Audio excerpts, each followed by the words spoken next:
Bonjour à tous et bienvenue à ce webinaire qui est le septième d'une collection organisée dans Climavège.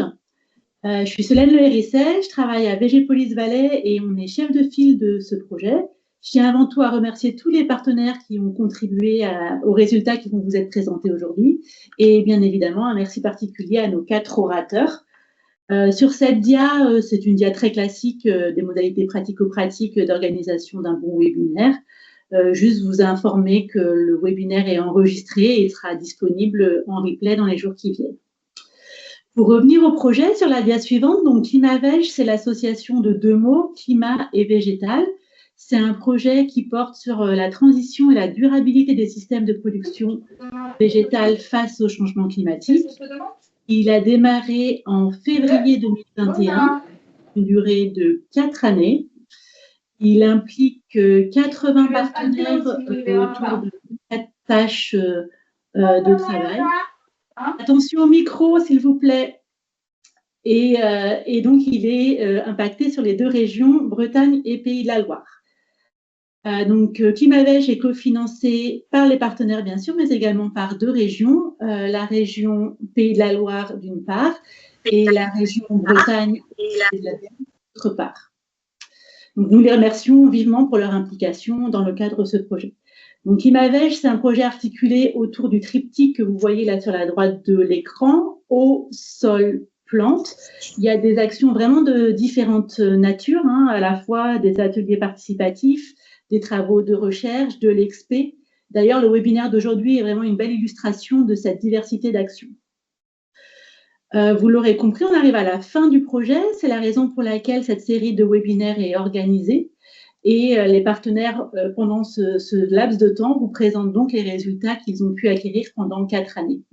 Je vais maintenant laisser la main à Thomas qui va poursuivre l'animation de ce webinaire. Et je vous souhaite un excellent webinaire à tous. Merci. Merci beaucoup Solène. Bonjour à toutes et à tous. Donc Thomas Chassin, je suis conseiller viticole à la Chambre d'agriculture des Pays de la Loire et à la TV 49. Donc je suis le porteur de la tâche 1.5 qui est sur la viticulture. Donc à la suite de ton introduction Solène, je vais vous présenter les résultats des leviers d'adaptation de cette tâche 1.5. Ensuite, Laurent Dutruel du lycée viticole de Montreuil-Bellay va vous présenter les résultats de la gestion des interrants en viticulture. Donc c'est le sous-projet 3.2. Et ensuite, Théo Petitjean et Cyril Tissot du CNRS LETG Université de Rennes 2 présenteront leurs travaux de cartographie viticole et de modélisation sève. À noter qu'on aura des petites séquences de questions intermédiaires entre les différentes présentations. Donc c'est parti, on part pour une heure de webinaire et je vous souhaite un très bon webinaire à tous. Donc tout d'abord, je voulais remercier chaleureusement les vigneronnes et les vignerons acteurs du changement et de l'adaptation et aussi de l'atténuation qui ont fait partie de cette aventure Climavège depuis donc 2021. Donc merci particulièrement au domaine de la Grange Aubel, au domaine Bellargus, au domaine des Deux Moulins, au domaine David et du Valais, au domaine Patrick Baudouin et au vignoble du Paradis. Donc voilà, tous les acteurs sont notés sur la slide et c'est sans eux, on n'aurait pas pu arriver sur un niveau de connaissance aussi avancé qu'à ce jour. Donc, une petite slide là sur un peu la méthode de ce travail sur la viticulture. Donc, on va parler après des moyens déployés et aussi donc des aléas climatiques qu'on a rencontrés pendant le projet. Tout d'abord, on a commencé en 2021 à hiérarchiser les aléas climatiques les plus importants. Donc, en l'occurrence, vous voyez là les risques climatiques qui ressortent le plus, c'était donc le gel, et puis ensuite le maintien des rendements. Alors, l'identité de Loire, c'est quand même quelque chose qui est très important pour le style des vins, avec la fraîcheur aromatique et des équilibres sucre-acidité. Et aussi, il y a eu des pertes de rendement aussi liées à brûlure de raisin qu'on appelle échaudage. Donc depuis 2021, donc 2021-2024, on a fait tout ce travail d'évaluation sur les domaines des leviers d'adaptation les plus pertinents. Et voilà, pourquoi on est là aujourd'hui, c'est pour étendre, diffuser, communiquer les leviers les plus robustes, sachant que nos résultats seront à même d'être confirmés par la suite nécessairement, puisqu'en fait on est en culture pérenne. Donc les moyens déployés, c'est 6 vignerons et vigneronnes, donc sur le secteur Anjou-Auban, donc dans le Maine-et-Loire. On était en conditions réelles d'expérimentation, donc sur les domaines, une dizaine d'expérimentations de 2021 à 2024. Et ça impliquait donc trois chercheurs, deux techniciens et une stagiaire. Voilà un petit peu ce qu'on a pu connaître comme millésime, donc 2021 avec une grosse période de gel, même au niveau national, hein, avec en Anjou un risque de gel pendant 10 nuits, près de 10 nuits. 2022, un millésime marqué par la sécheresse du début du cycle jusqu'à presque la fin le début des vendanges. Et 2023, une année chaude et humide avec des dégâts de grêle aussi en Aubance. 2024 a été donc une année beaucoup plus fraîche et humide avec une forte pression milieu comme presque, je dirais, au niveau national. Donc voilà un petit peu, on regarde un petit peu dans le rétro, et puis il y a ici on vous a présenté l'évolution de la date des 180 grammes de sucre sur Chenin en Maine-et-Loire, donc de 78 à 2024. Donc une belle série par les climats, quoi, hein. Donc vous voyez ici les fluctuations qu'on peut avoir entre des degrés potentiels à 10,7 atteints à partir du 15 octobre, fin des années 70, puis ensuite diminution dans les années 80. 90, 2000, avec ici donc une grosse variation interannuelle en 2003 qui est encore notre record de précocité pour atteindre ces 10 degrés 7 au 26 août. On continue à avancer, à revenir à la période actuelle, forte variabilité aussi plutôt négative en 2013, des millésimes assez précoces, hein, 2017, 18, 19, 20, 22, et plus récemment, là, donc jusqu'à aujourd'hui même 2024, où là, on est sur un degré, un 180 grammes atteint autour du 27 septembre. Donc, depuis presque 20 ans, ça a été le millésime le plus tardif, et on est à peu près sur un équivalent de 91, 92 en termes de maturité. Donc, je vais vous présenter un petit peu les exemples des leviers évalués dans ce projet. Donc, on ne pourra pas tout vous présenter, hein, en si peu de temps au webinaire, mais n'ayez crainte, un livrable sera disponible dès janvier qui présentera l'intégralité de nos travaux. Donc là, on va parler un petit peu de couverts végétaux et du risque gel. La baisse de la hauteur de feuilles, donc par des rognages tardifs, pour rééquilibrer tout ce qui est composé œnologique, hein, équilibre œnologique. Ensuite, la hauteur de tronc qui nous a donné des résultats intéressants dans le cas du gel et du stress thermique. Les voiles anti-gel et les fils chauffants infrarouges se sont pas développés aujourd'hui, mais dans les livrables, il y aura tous les résultats. Aujourd'hui, je vais vous parler un petit peu des porte-greffes, d'une comparaison à 41B rupestris qu'on a fait dans le cadre du stress hydrique et puis des équilibres œnologiques des raisins. On va parler aussi donc, de biodiversité avec une parcelle en agroforesterie. Et après, pour un peu l'ouverture sur un levier qui n'a pas été évalué à proprement dit, mais en tout cas qui est en cours de réflexion, hein, c'est la conduite des pergolas, comme on peut voir ici en Vénétie, en Italie. On a eu la chance d'aller observer ça avec des vignerons italiens. Donc, je vous invite on va faire un petit gradient vertical. On va partir vraiment du compartiment sol avec les racines et le porte-greffe. Puis ensuite, on va remonter au fur et à mesure ces leviers verticalement vers le haut des feuilles. Donc là, on part sur les porte-greffes. Donc une plantation domaine Bellargus où on a comparé du coup du rupestris avec du 41B, donc une plantation de 2022. Petite illustration de la parcelle en 2024. Voilà. Ces porte-greffes, du coup, on les a évalués sur leur potentiel de résistance au stress hydrique. Ça, c'est les résultats 2024. On vous présente ici le potentiel tige. En bas, j'ai la gamme de classes de stress. Donc, vous voyez, entre 5 et 7 barres, on est sur une absence de stress. Au-dessus de 7, on est sur un stress faible à modéré. En l'occurrence, à la suite de nos mesures chambre à pression, on a une différence significative qui est intéressante sur le 41B, hein, mais sans changement de classe de stress hydrique dans les conditions de nos experts. Passons maintenant aux analyses œnologiques. Donc là, on a deux millésimes, on a 2023 et 2024. On a différents paramètres classiques, on va dire, et qu'est-ce qu'il en résulte? Donc, le 41B, on a plus d'acidité totale, un peu plus d'acide malique, des pH un peu plus bas, moins d'azote et des baies plus petites. Pour le rupestris, on a des baies plus grosses et plus d'azote assimilable.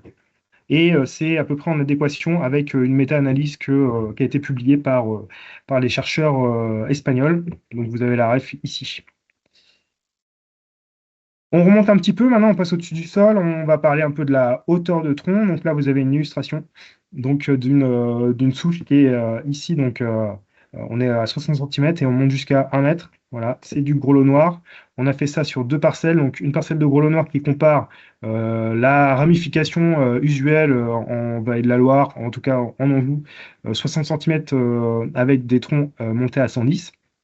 Et on a fait sensiblement la même chose avec des troncs à 60 et 80 sur chemin blanc. Donc voilà un petit peu ce que ça donne comme un peu conditions de travail. Effectivement, il y a aussi un avantage, enfin un avantage indéniable par rapport à tout ce qui est chantier de taille, pénibilité de chantier de taille et de vendange par rapport aux troubles musculo-squelettiques. On va rentrer un peu dans le détail. Alors là, ça a été un peu la grosse surprise qu'on a pu avoir en 2024. Alors, c'est des résultats confirmés par la suite. Mais on a remarqué que sur le diagramme que vous avez, en bleu, vous avez les troncs à 60 et en orange, les troncs à 80. Donc, sur un échantillon de 52 grappes par modalité, on avait donc une différence significative de la longueur des grappes avec une moyenne à 13,2 sur les troncs à 60 et 16,02 sur les troncs à 80 cm. Donc maintenant, on va passer un peu sur le contexte thermique au niveau de ces hauteurs de tronc. Donc, en avril 2022, donc début avril 2022, on a mis des capteurs à ces différentes hauteurs de tronc et on a pu observer du coup un écart de 0,3 à 0,4 degrés en plus sur la modalité à 1,10 m. Donc c'est chouette ça par rapport au gel. Effectivement, c'est un levier à effet partiel, mais après, est-ce qu'il y a un intérêt aussi l'été? Bon, la réponse, vous doutez que c'est oui, du coup. À la suite de 2023, on avait observé déjà sur une petite période des différences notables, notamment un écart de 2 à 4,9 degrés en 2023, donc c'était juin 2023. Là, on a carrément un peu maximisé le suivi, donc on part du 25 juin jusqu'au 6 août de cette année. Et là, en moyenne, on est autour de 0,7 degrés en moins à 1 mètre. Donc, en gros, la variation de 2024, elle est entre 1,9 à 7,5 degrés, notamment ici. Vous avez un gros écart ici hein, sur un coup de chaud qui a été enregistré autour du 17 juillet. Le diagramme, on peut l'observer un peu de deux façons, avec une première phase où là, on a l'impression que le sol se charge en infrarouge et au regard aussi de températures un peu moins élevées. Et là, à partir donc de mi-juillet, où là, vraiment, le sol commence à rayonner et du coup, bah, c'est beaucoup plus perceptible sur des zones de grappes à 60 cm plutôt que à 1 mètre. Donc, moins de rayonnement infrarouge dans la zone des grappes avec des troncs ramifiés plus hauts.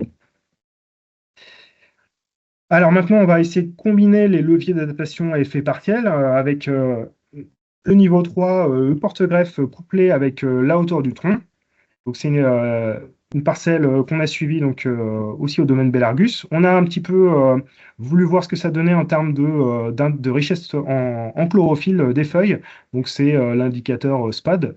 Plus votre indice SPAD est élevé, plus vos feuilles virent vers le vert foncé comme ici. Et là, en termes de différence entre un porte-greffe envers le 41B et le rupestris, pas trop de différence finalement, à part la taille à 80 cm avec le 41B qui est un peu en deçà des trois autres modalités. En termes de TAVP, on a suivi aussi en termes de maturité, ça c'est sur 2024. Vous avez le 41B en vert et le rupestris en orange. Le 41B en pointillé, c'est à 80 et en trait continu, c'est à 60. Donc là, vous avez vu qu'il y a une différence de courbe, de pente de courbe assez notable, mais finalement, au moment de la vendange, la différence était vraiment infime. Néanmoins, vu qu'on est quand même dans une perspective de vin de qualité, on a fait une dégustation de baies. Donc ça, c'est le résultat du domaine Belargus. On a fait donc une dégustation à 9 dégustateurs et globalement, regardez les 4 modalités. Donc on a ici le 41B à 60, 41B à 80, Rupestris 60 et Rupestris 80. On a une différence significative sur le Rupestris 80 qui est vraiment au-dessus des 3 autres modalités suivies dans ce millésime. Voilà ce que je pouvais vous raconter à ce sujet. Maintenant, on va rentrer un petit peu concilier les couverts végétaux et le gel. Donc, c'est le travail de Laetitia Beau pendant 6 mois dans notre structure. On a fait donc un essai sur une parcelle de gros lots avec des rangs complets en févrole, des rangs en graminées, un mélange des deux et l'enherbement spontané avec des modalités du coup de broyage ou de roulage. Et un broyage qui a lieu 30 jours avant le risque de gel et un roulage 5 jours avant le risque gel. En l'occurrence, cette année, on a connu sur la parcelle d'essai un gel radiatif de la nuit du 22 au 23 avec des températures entre -7 et -2,3 au stade 3-4 feuilles étalées. Rentrons dans les détails, une petite vision d'ensemble de la parcelle avec un beau couvert de févrole bien développé. Qu'est-ce qu'on a pu apprendre du coup avec cette expérimentation? Donc la température de surface est plus froide. C'est ça qui me gêne. Ah, voilà. La température de surface est plus froide dans la modalité févrole vis-à-vis de la modalité enherbement spontané. Et en termes de destruction, la modalité roulage 5 jours avant le gel est aussi plus froide que le broyage 30 jours avant. On verra qu'on a fait un petit schéma, un peu de synthèse de tous ces enseignements, slide prochaine. En termes de durée de température inférieure à -1 degré. Pourquoi on a pris -1 degré? Parce que à 3-4 feuilles étalées, on peut considérer qu'avec de l'humidité, on peut avoir des dégâts à cette température précisée. Donc là, on avait des durées en fait, de température inférieure à -1 plus longues dans la modalité non détruite que dans les modalités broyage et roulage. En termes d'humidité relative, on avait donc plus d'humidité relative dans les modalités non détruites, donc couvert intact, et roulage. Donc ces deux modalités étaient semblables et cette humidité était supérieure en tout cas que l'humidité relative dans la modalité broyage. Ensuite, on va rentrer dans les détails de l'intensité des dégâts. On avait plus de dégâts dans la modalité févrole et dans le mélange donc, qui était févrole plus graminé que la modalité enherbement spontané. Il a fallu qu'on fasse donc des classes de dégâts pour un peu y voir un peu plus clair. Donc là, c'est ce qu'on vous propose dans ce graphe. Donc la classe 0, c'est absence de dégâts. Classe 1, juste un petit frisage des feuilles, donc pas nécessairement une mort du rameau. La classe 2, là, par contre, tous les tissus riches en eau sont impactés, donc apex, inflorescence et puis jeunes feuilles. Et après, la classe numéro 3, où l'intégralité du bourgeon est abîmée et détruite. En bas à gauche, là, vous voyez donc le témoin ici. Donc, on a moins de dégâts en classe 2 et 3 que les modalités févrole et mélange dans les conditions de notre expérimentation. Donc, qu'est-ce qu'on en conclut en termes de recommandations pour les viticulteurs? C'est des choses qu'on a pu croiser aussi avec le CIVC et Basile Potier en Champagne. Hein, c'est que l'idéal, ce serait de détruire les couverts végétaux quand même plusieurs jours avant le gel pour limiter le renforcement de l'intensité des dégâts dans les vignes, voire même de limiter les semis d'engrais verts sur les parcelles qui sont historiquement génues. À noter que un papier donc, qui a été accepté auprès de l'IVES, donc un papier technique, qui devrait sortir courant janvier pour avoir plus d'informations à ce sujet. Donc le schéma qu'on a produit avec ma stagiaire Laetitia, c'est ce dernier. Donc on essaye de donner un petit peu une explication par rapport à des flux, que ce soit des flux d'énergie ou des flux hydriques.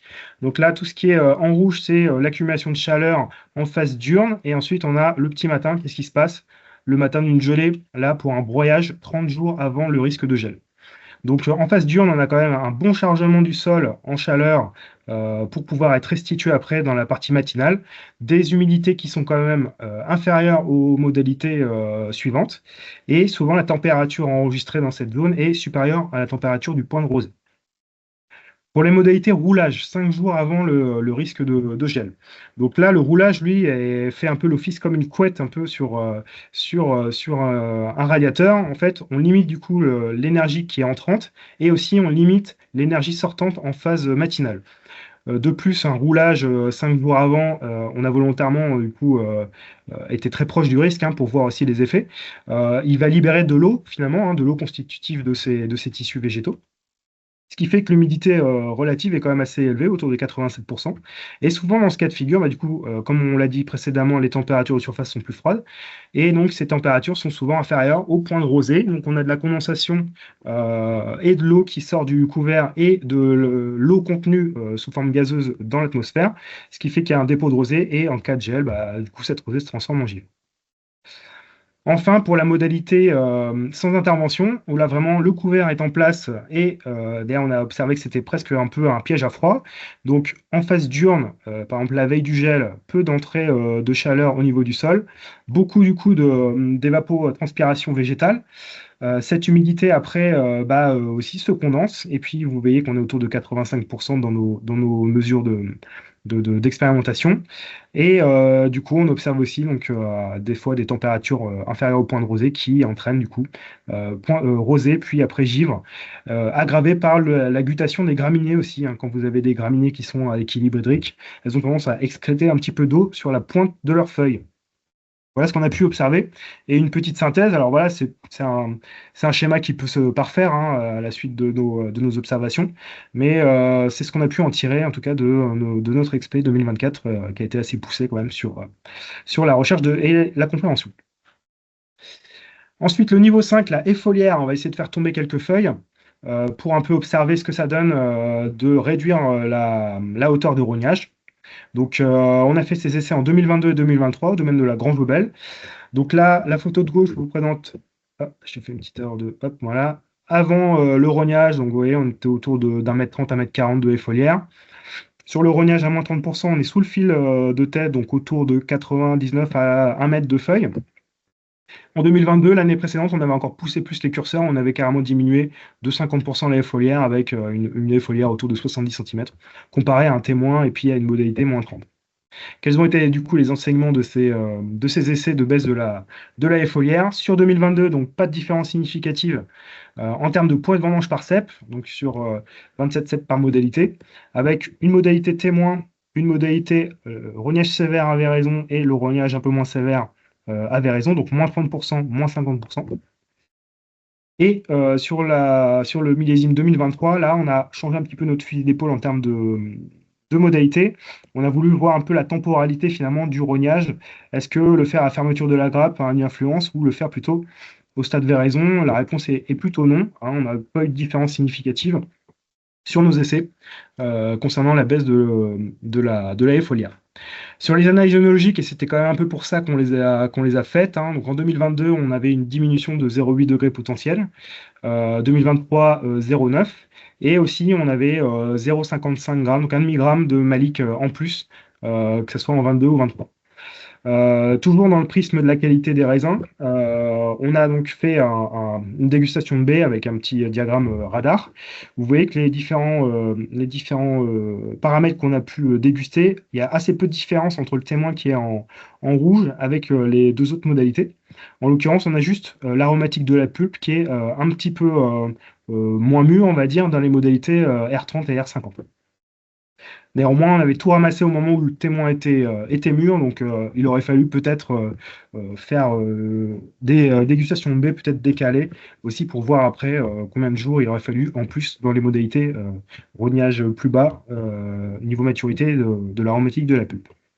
Donc, si vous posez la question sur quel est l'impact du coup sur la plante entière, alors, il y a quand même une publication là donc de Vivian Zoufferet à Agroscope Changé en Suisse qui montrait que là, les glucides totaux au niveau des racines, il n'y avait pas de différence significative globalement là sur 4 millésimes à suivre, donc sur Chasselas. Donc où voilà, globalement entre grande et foliaire et puis plus petite, pas de différence significative.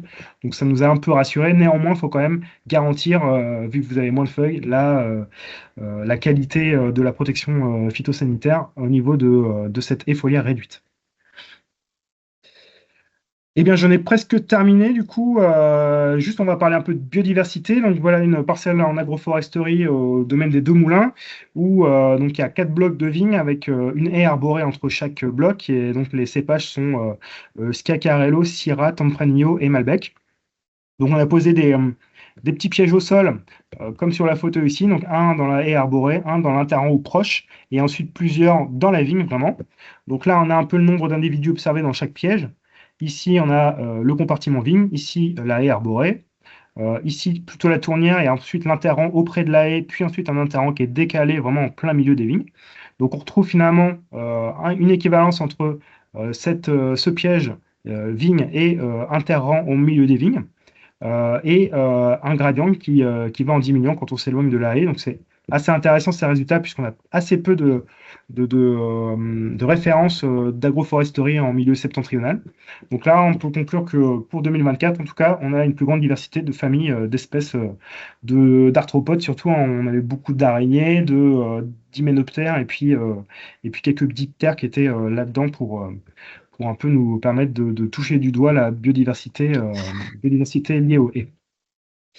Ben voilà, je vais juste conclure sur deux, trois liens vidéo, donc des vidéos témoignages des vignerons qu'on a pu enregistrer en 2023. sur une restitution journée technique restitution partielle de Climavèche. Ce jour-là même, on a pu aussi avoir du matériel de destruction partielle de l'herbe pour pouvoir limiter la concurrence hydrique et garantir de la portance. Et dans une approche atténuation, parce que l'atténuation, c'est aussi important que l'adaptation, c'est aussi d'optimiser la consommation en GNR avec notre expert machiniste qui a pu nous décrire des améliorations par rapport à cette consommation. Voilà, je réitère encore le fait que le livrable sera disponible en janvier et vu que vous êtes inscrit, on pourra vous donner un lien directement pour pouvoir le consulter en PDF en ligne. Merci beaucoup de votre attention. Est-ce qu'il y a des questions? Il n'y a pas eu de questions pendant ta présentation, D'accord, Thomas. B. très bien.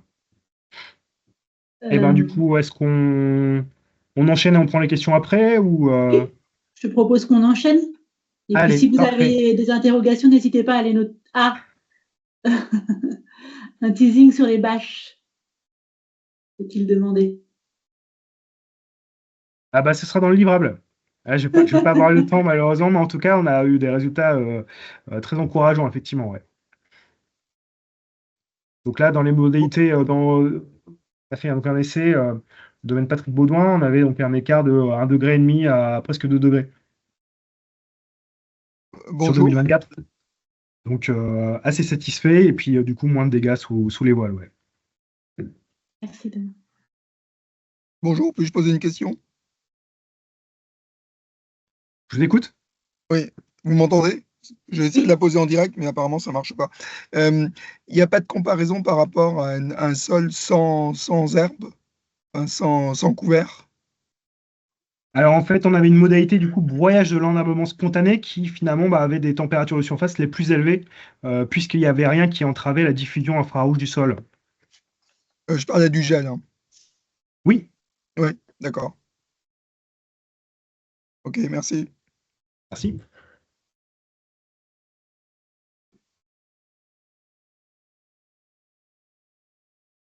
Je laisse continuer, Thomas, pour la suite. Oui, très bien. Et ben du coup, je vais laisser la parole à Laurent Dutruel qui va vous parler de sa tâche 3.2 sur l'entretien du sol en interrang en viticulture. Ok. Merci, merci Thomas. C'est bon, on entend? C'est parfait. Impeccable. Nous, on s'est posé la question. On a un contexte où on a des sécheresses estivales de plus en plus fréquentes. Les solutions qu'on a pour l'instant pour s'adapter à ce changement rapide, eh ben, c'est le travail mécanique, la tonte, l'enherbement ou on peut rouler. Voilà, ça c'est le contexte qu'on a pour l'instant pour s'adapter rapidement au changement climatique. Alors, question, est-ce que ces leviers sont suffisants pour s'adapter au changement climatique ou alors est-ce que on peut changer la période de l'utilisation ou la combinaison de techniques vont permettre de s'adapter suffisamment pour garder de l'eau dans le sol pendant la sécheresse estivale. Sur l'essai qu'on a mis en place pour Climavège, on a mis 7 modalités. On est sur une parcelle qui est de Cabernet Franc, plantée en Cabernet Franc, plantée en 2006. On a une pente à 8%, donc de l'est à l'ouest, pardon. On est sur un sol plutôt limon, sablo-argileux, donc très séchant pendant l'été. On a mis voilà, les modalités qu'on a mises en place. Donc, on a la première modalité, c'est la tonte régulière. La tonte régulière, c'est un petit peu l'itinéraire qu'on peut faire chez nous particulièrement. Voilà, en Saumurois, je n'ai pas précisé, c'est à Montreuil-Bel-Air qu'on situe cette parcelle.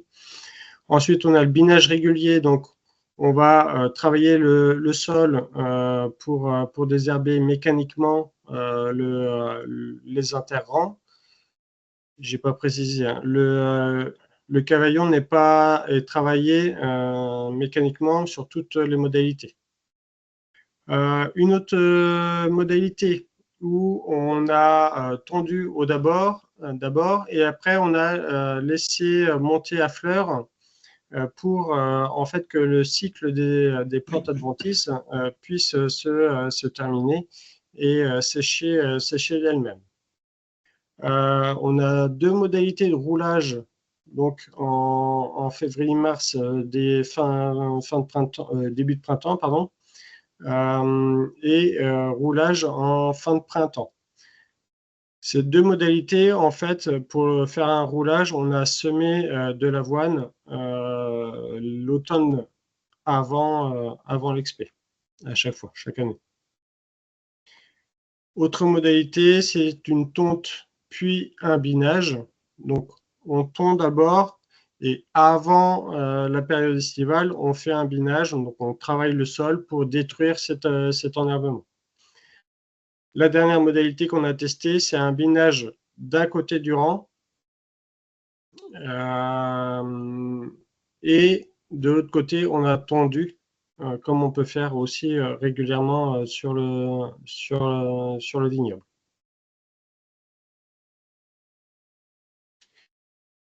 Alors, pour voir les différentes modalités, pour les mesurer entre elles, on a fait plusieurs mesures ergonomiques.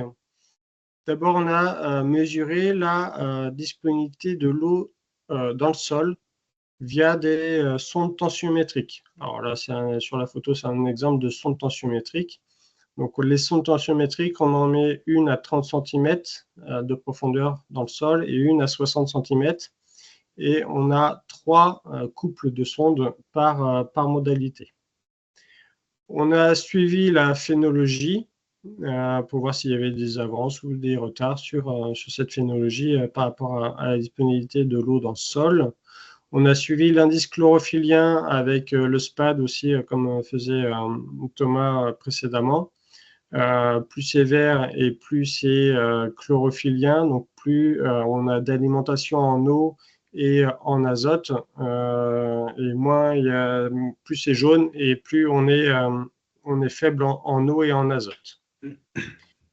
On a également suivi les apex. Le suivi des apex, c'est assez simple à faire, tout le monde peut le faire. Sauf qu'après, il y a une petite, il y a l'appli qui fonctionne bien pour savoir si on est en stress, enfin en contrainte hydrique modérée, forte. Voilà, c'est assez simple à mettre en œuvre. Le poids de vendange pour savoir si la récolte est bonne et si on rentre dans les rendements souhaités. Et les poids des bois de taille, ça c'est pour voir la vigueur. Je vous présente les résultats de 2023. Alors 2022, c'était année de sécheresse très très forte, donc il n'y a pas eu de différence sur les modalités. Mais 2023, on peut avoir quelques différences. Donc du coup, on a des courbes de pluvio. Donc c'est une station météo qui est à Montreuil-Bel-Air, hein, sur notre site, qui est valable depuis 87. Et là, on compare en fait la pluviométrie déjà, c'est les histogrammes, les barres bleues ou les barres vertes. On voit qu'on est un petit peu plus pluvieux que les années précédentes, les 10 années précédentes. Par contre, la courbe de température, elle augmente beaucoup. La courbe bleue, elle augmente beaucoup d'abord au mois de mai et puis au mois de juin, malgré qu'on ait plus d'eau sur ces mois-là. On est sur une grosse période de chaud et la vigne n'est pas adaptée. Donc, il y a un petit frein là-dessus. Et sur le reste de l'année, ça va.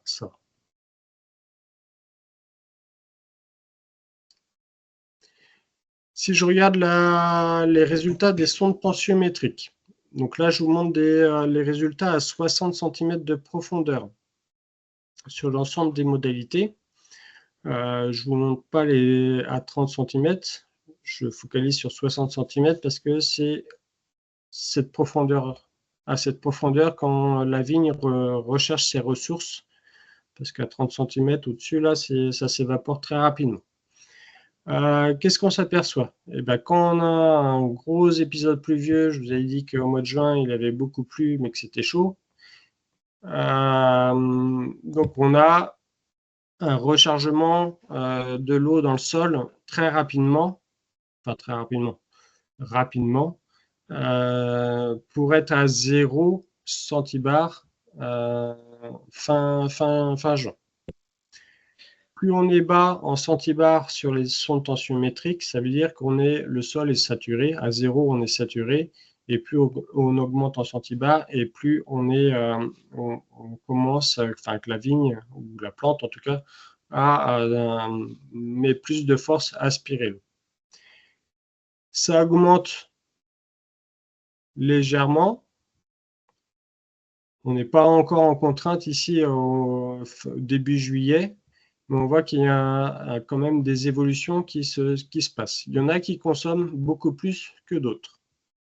On a une grosse pluie là au 4 juillet, et après, on voit que ça ne recharge pas complètement aux 60 cm. Et là, on a une évolution jusqu'à la grosse pluie de fin juillet. Là, on a une évolution qui n'est pas qu'on peut en fait comparer entre les modalités. Si je regarde celle du haut, donc en vert foncé, c'est la tonte et puis laissé à fleur. Donc on a tondu d'abord, on a laissé à fleur après. Là, on consomme beaucoup d'eau à 60 cm. Il n'y a plus d'eau disponible pour la vigne. Alors, il y a un petit écart de données ici que j'ai laissé, mais voilà. Si je fais en bas, par contre, en orange, le binage régulier, lui, il économise l'eau à 60 cm. Alors, il l'économise, entre guillemets, c'est l'eau est plus disponible pour la plante à cette profondeur. On voit bien l'évolution à la fin de la pluie.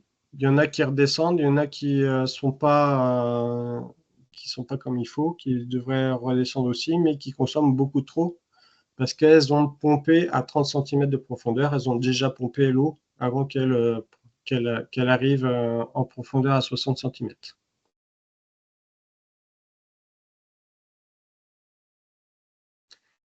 Sur la phénologie, donc le suivi phénologique, on l'a fait jusqu'à début fermeture.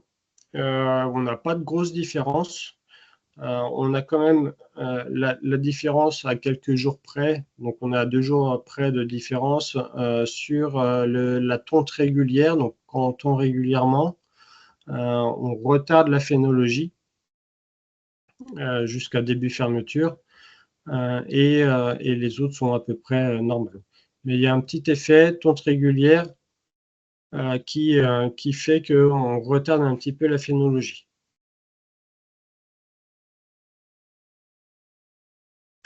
Sur l'indice chlorophyllien, donc là on est avec le SPAD, donc plus la feuille est verte, plus on est haut en indice chlorophyllien, et plus la feuille est jaune, et plus on est bas. On a fait les mesures donc de fin mai à fin juillet, et on a une augmentation qui se crée jusqu'à fin juin, qui se crée parce qu'on a aussi un manque d'eau, que la phénologie avance très vite. Donc la plante n'arrive pas à faire de la chlorophylle suffisamment. On a quand même des tendances qui se créent. Donc tonte régulière tout en bas, en bleu foncé, qui commence tout bas, mais qui stagne tout au long de la période végétative, on va dire, qui stagne vers le bas. Donc, moins de chlorophylle dans les feuilles, donc moins de potentiel aussi de rendement, etc. On a une modalité en vert clair, tout en haut, le binage et la tonte qui stagnent à un moment. Donc là, on peut se dire que, au final, celle-ci, elle n'est pas trop mal alimentée.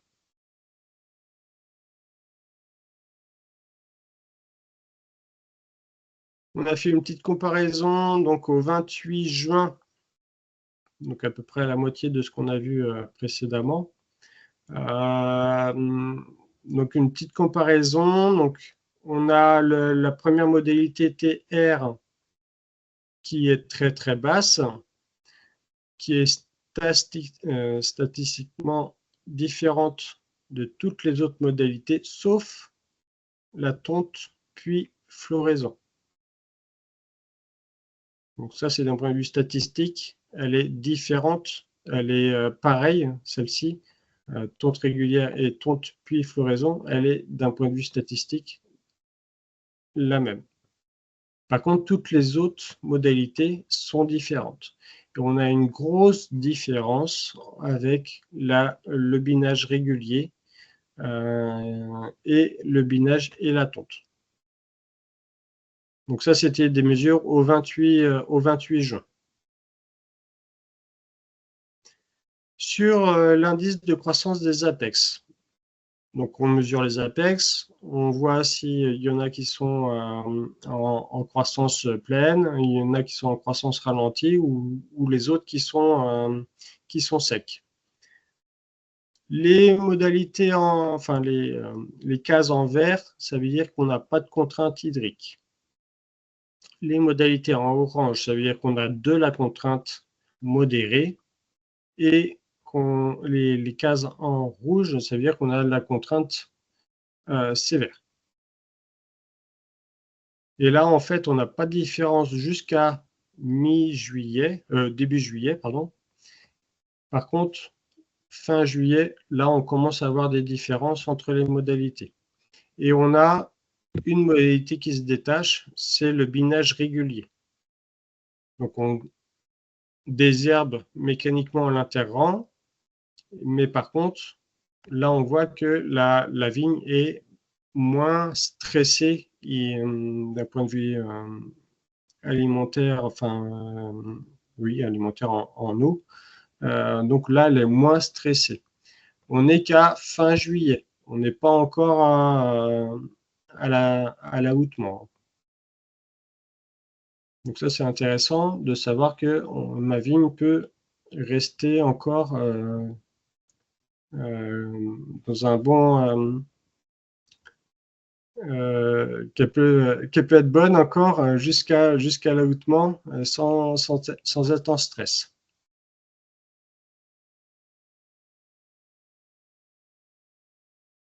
Alors, ma première conclusion, c'est que la tonte régulière, elle occasionne plus de compétition que les autres modalités. On a observé des retards sur la phénologie, une consommation hydroazotée avec le SPAD qui est plus importante aussi. Donc ça, on est sûr que ça économise pas l'eau dans le sol et que l'eau n'est pas disponible pour la vigne. Deuxième conclusion, que le binage qui est régulier, lui, permet de conserver l'eau disponible pour la vigne plus longtemps dans la saison. Alors, plus longtemps dans la saison, notre objectif, c'était sur la sécheresse estivale. Donc, plus longtemps dans la saison, ça veut dire qu'il va retarder, que ma vigne sera mieux alimentée dans le cours de l'été. Dernière conclusion, les roulages, pour nous, ça n'a pas été... c'était pas l'hypothèse qu'on avait émise au début. Nous, on voulait un roulage pour faire un paillage.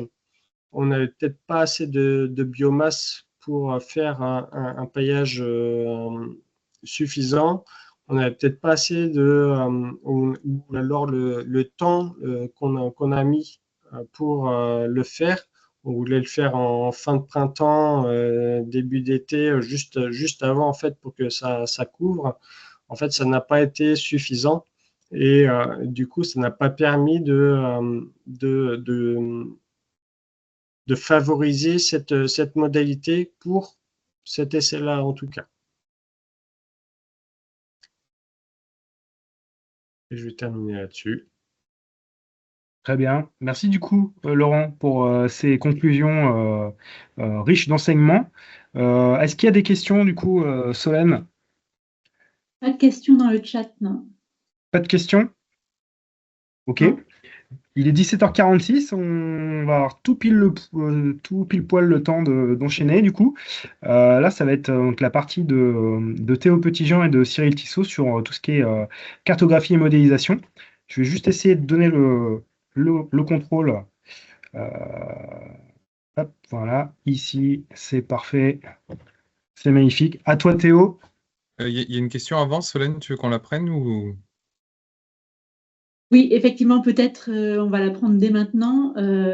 L'effet sur le réchauffement du sol en fonction de la méthode de tonte. Point d'interrogation.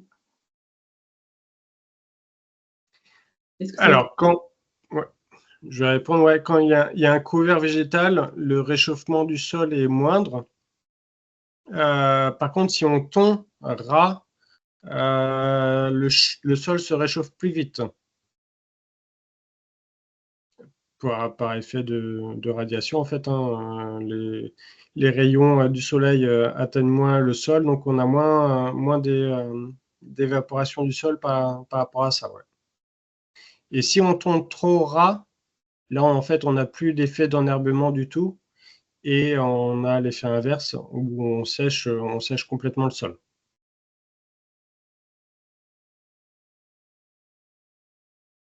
Est-ce qu'il y a une autre question? Oui, la même personne qui enchaîne du coup, Laurent, je ne sais pas si tu vois, effet sur l'activité racinaire et l'effet sur la maturité. Alors, je ne l'ai pas présenté là, sur la maturité.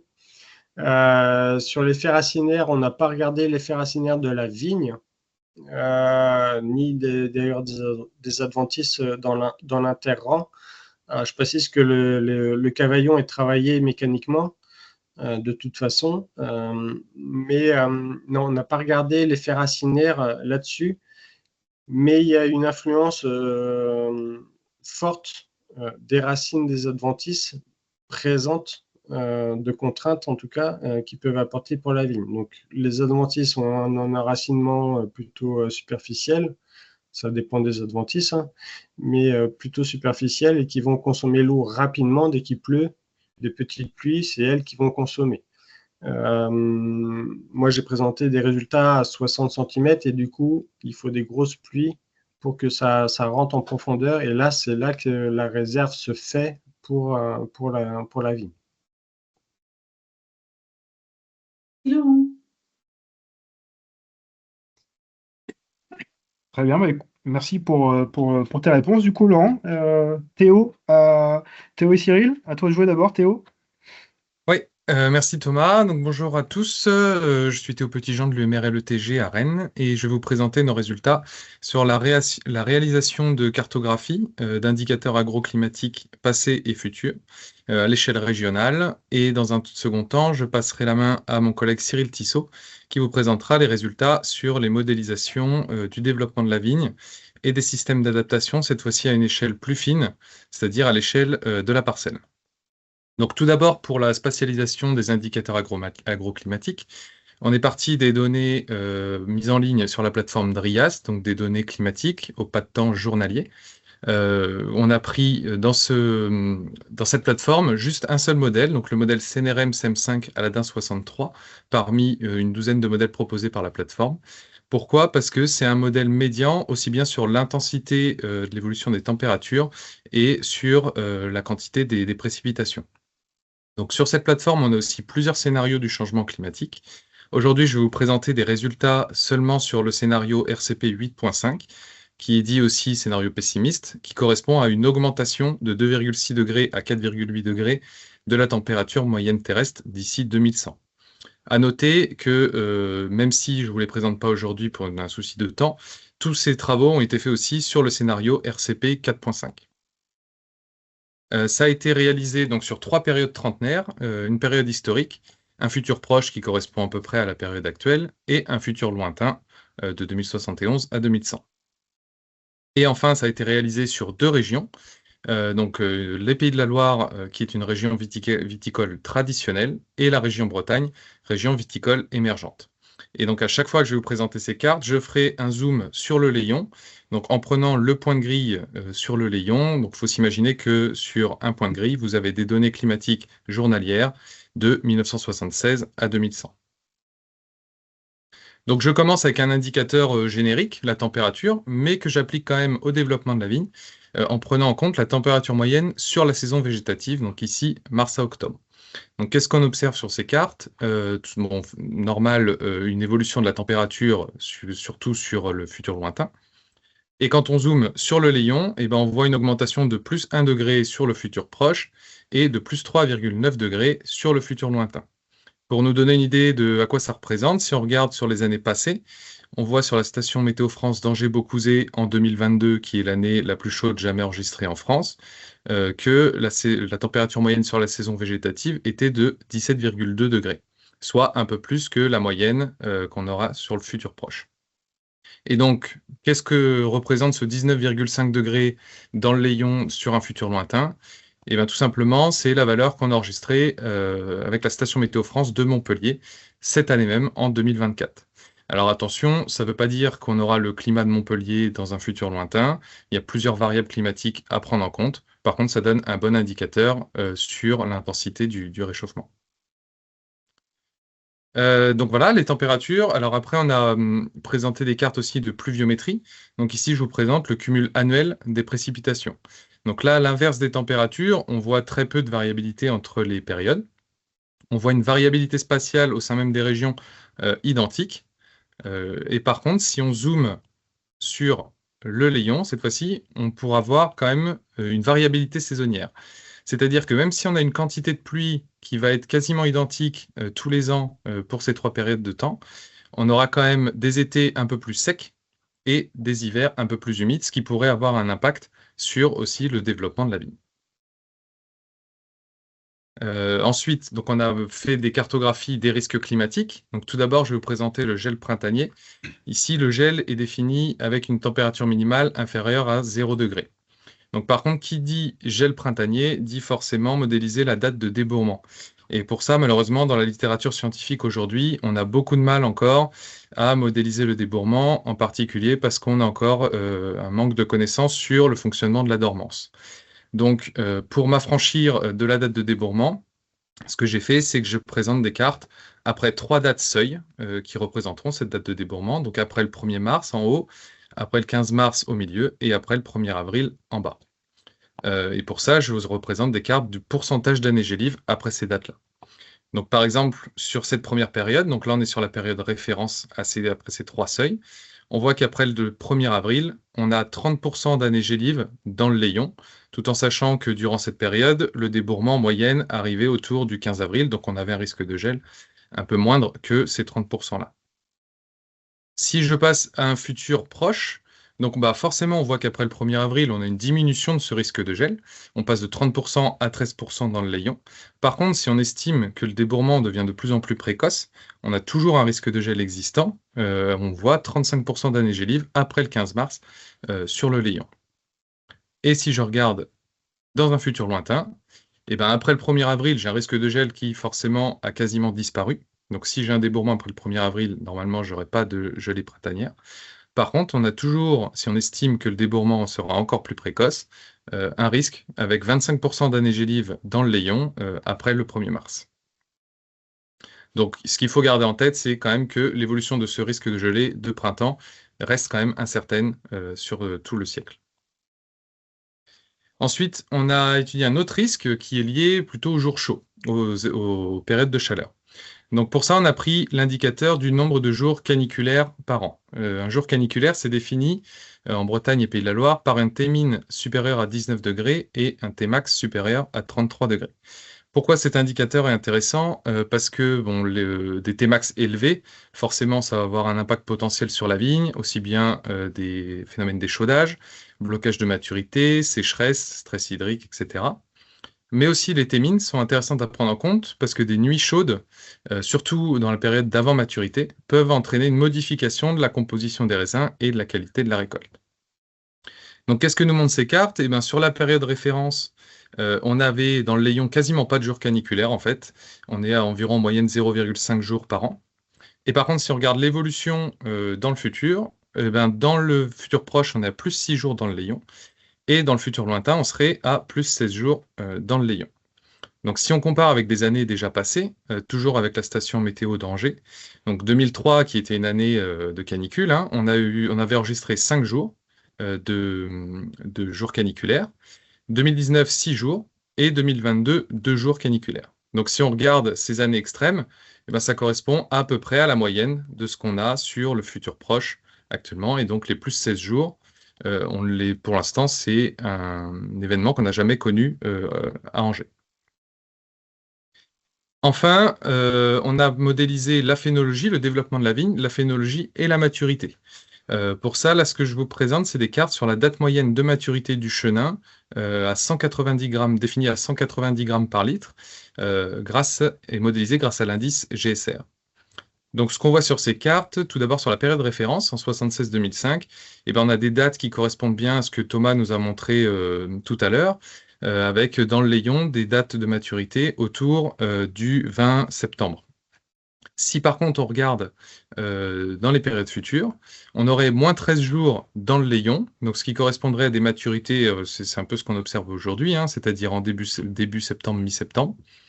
Et par contre, dans un futur lointain, on aurait des maturités à moins 36 jours, et donc là, la moyenne des dates de maturité arriverait fin août, avec sur les années extrêmement chaudes, on pourrait avoir des maturités qui arrivent mi-août, voire début août.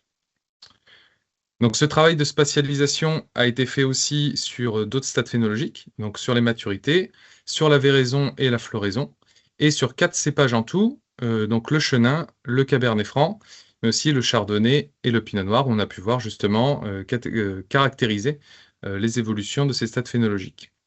Donc ça, c'est qu'un exemple des cartes qui ont été réalisées. En tout, plus de 300 cartes ont été réalisées et vont être mises en ligne sur une plateforme interactive que vous allez avoir accès grâce au livrable. On va vous fournir un PDF cliquable et qui va donner accès à tout un tas d'indicateurs sur la vigne et sur le climat et sur d'autres cultures pour pouvoir avoir accès à ces cartographies.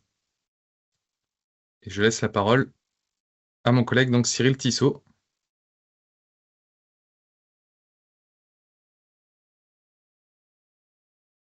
Je viens de demander la main, je l'ai obtenu, c'est parfait.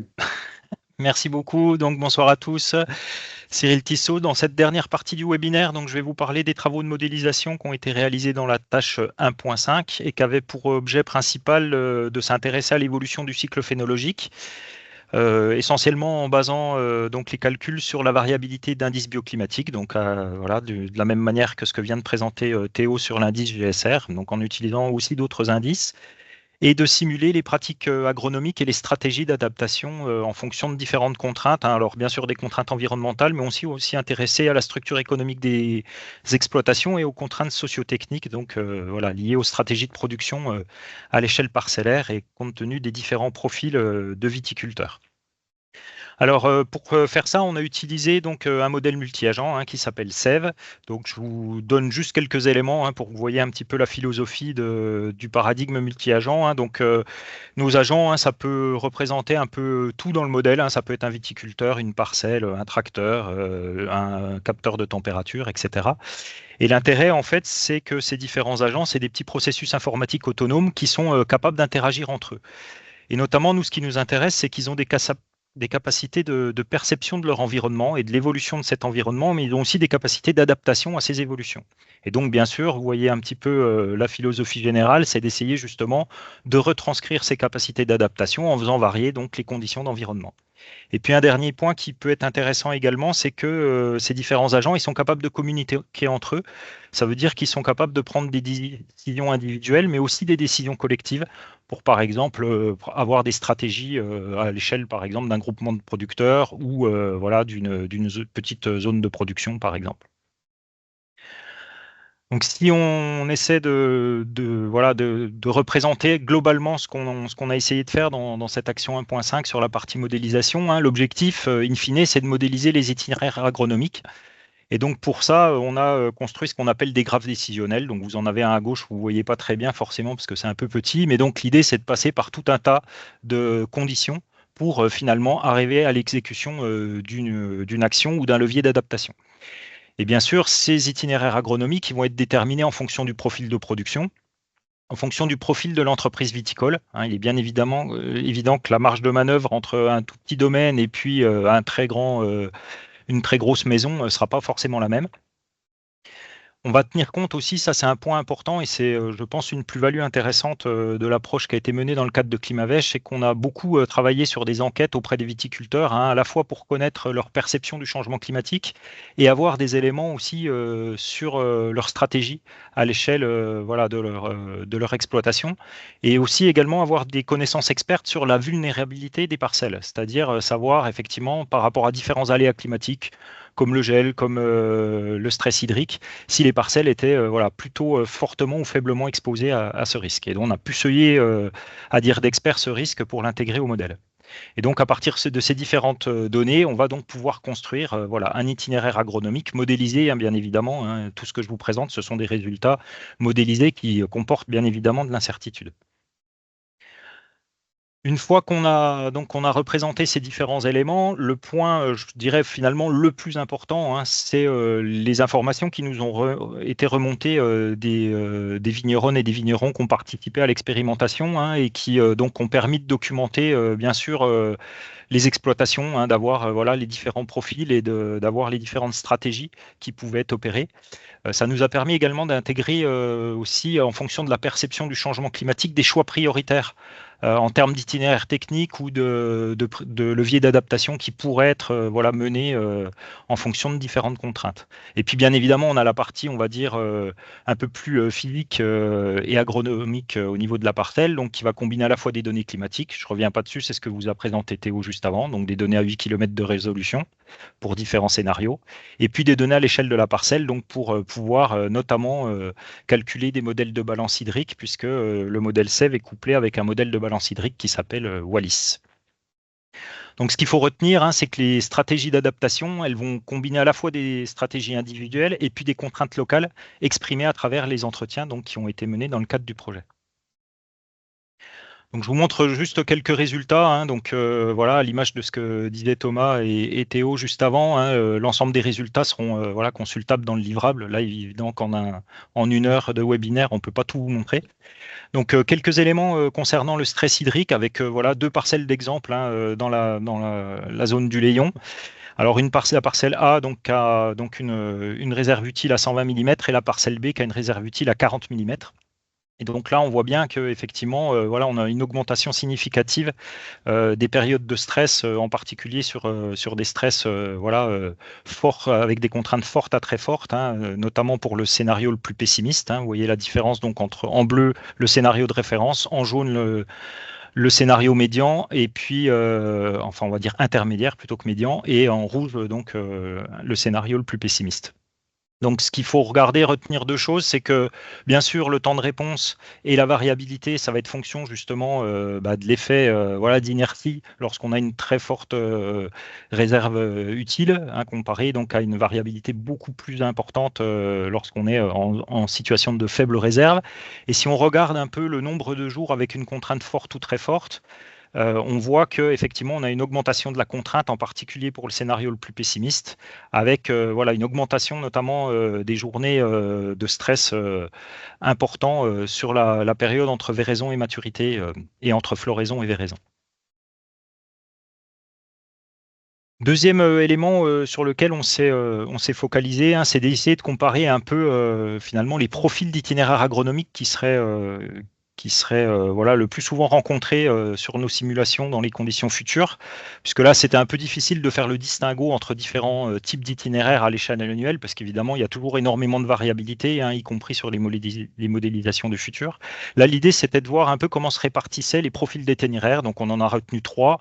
Un profil, on va dire, plutôt intermédiaire, un profil d'itinéraire pluvieux, qui correspond à peu près au millésime 2021, et puis un profil d'itinéraire plutôt orienté avec une problématique de sécheresse qui correspondrait plutôt au millésime 2022. Donc si on regarde un peu, donc vous avez la synthèse représentée sous la forme de camembert, et donc on voit effectivement que voilà, on a une augmentation des itinéraires donc qui ont plutôt le profil du millésime 2022 et 2021 dans le futur, et une baisse des itinéraires, on va dire intermédiaires.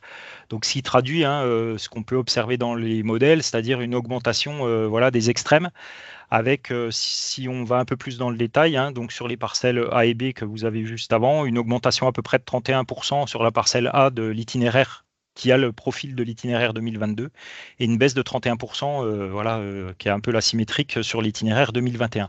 Alors il va sans dire que là, vous avez 2 exemples de parcelles. Si on prend d'autres parcelles, on va effectivement avoir d'autres ventilations en termes d'itinéraire, mais on est toujours effectivement voilà, sur une bascule progressive vers des itinéraires qui correspondent à des événements un peu plus extrêmes, en particulier sur les vagues de chaleur. Je vais terminer sur cette dernière diapositive, donc pour voilà, en prendre encore un peu plus de recul par rapport aux résultats, donc, et vous présenter voilà, en comparaison des 2 scénarios, différents leviers d'adaptation. Alors ce sont différents leviers parmi un ensemble de leviers qui pourraient être mobilisés. Donc là, ce qu'on a choisi en mode de représentation, donc c'est ce qu'on appelle des warming stripes, c'est-à-dire que chaque bande verticale en fait correspond à une année et indique la moyenne de température de cette année. Et donc, on a une répartition de différents types de stratégies et de leviers d'adaptation qui pourraient être mis en œuvre avec une durée de ces leviers. Ça veut dire que voilà, quand ça s'arrête, c'est qu'on a des alertes dans le modèle qui nous disent que finalement, ce levier-là, il ne suffit plus à compenser en fait la variabilité climatique et les extrêmes climatiques qu'on va pouvoir rencontrer. Donc ça se réfère à différentes stratégies. Là aussi, on peut avoir énormément de stratégies différentes. Nous, on essaie forcément de simplifier les choses dans le cadre d'un modèle, et donc on va avoir des profils plutôt réactifs qui vont réagir en fonction de contraintes voilà, qui s'imposent à un moment donné, et des profils plutôt anticipatifs où en fait nos agents viticulteurs dans le modèle vont garder en mémoire en fait différentes configurations et vont finalement prendre des stratégies plus pérennes qui sont fondées en fait sur l'expérience qu'ils ont rencontrée au cours des dernières années. Et donc, en fonction de ça, on peut avoir un panel d'adaptations qui peuvent être assez différents, mais on va retrouver des similitudes, notamment voilà, dans le maintien du matériel végétal traditionnel utilisé actuellement jusqu'à une certaine date, puis des adaptations progressives jusqu'à des changements de cépage, voilà, dans les cas du scénario 8.5. Voilà ce que je pouvais vous présenter rapidement sur les résultats de modélisation. Merci beaucoup, Cyril. Est-ce qu'il y a des questions à la suite de la présentation de la partie cartographie, modélisation?